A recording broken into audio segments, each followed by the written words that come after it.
Kaibigan, mga tao. Ayan. Uy, mga kaibigan, hindi ko nakita pala ito. Ito ang pag-ano ng kaibigan. Ito, gurami. Isang banga nito, isang bugkot. 100 daw. Tapos ini ang haluan. Aday. Hala, halingon di ay niya mga kaibigan. Ayan, may haling doon. So, mga tao doon, may baligang saging. Ito kay. Hala, kaibigan, taga. Yan, lani, ingani. Kain ba ito si Manay?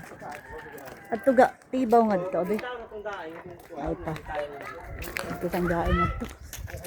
Basi barato nga dito, abe. Baka medyo mura doon ang mga bulad. Kaibigan, Yan. Doon tayo. Ayan, mga bahay dito mga kaibigan. Matataas dahil magbaha. Tapos yung bahay na dito mga kaibigan, lulutaw yan. Yung mga kawayan yan, para mga barko. Dahil pag hindi na yan lagyan ng kawayan mga kaibigan, hala, andito, ang dami mga kaibigan. Ang sarap, ito ang kanilang hanap buhay, mga kaibigan. Ito, yung kawayan na yan, yan ay aalsa pag malaki ang tubig dito. Gagawin nila, mayroong mga baruto doon, tingnan niyo mga kaibigan, mga baruto. Saan na ba yung sikuan? Aramina of Tikgon. Ayan mga kaibigan, ito ang paggawa ng baruto. Ayan, ayan, doon. Yun ang ilog doon.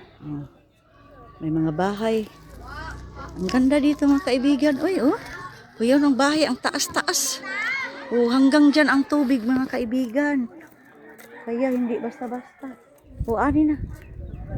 Aramina of kuan. Aramina of kuan. Magkano?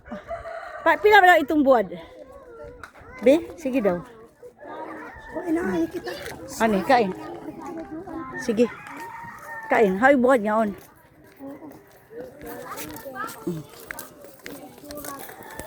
Grabe kainit kaibigan. Barato. Mayroon pa kita mga guwapa. Amo ini ang screen, Yan ang panghuli nila. Yan. Pag maghuli sila ng isda, ito ang gagamitin. Dahil bawal dito ang illegal fishing. Katulad ng yung sila, magdinamita o kaya yung kurinti, bawal yan mga kaibigan.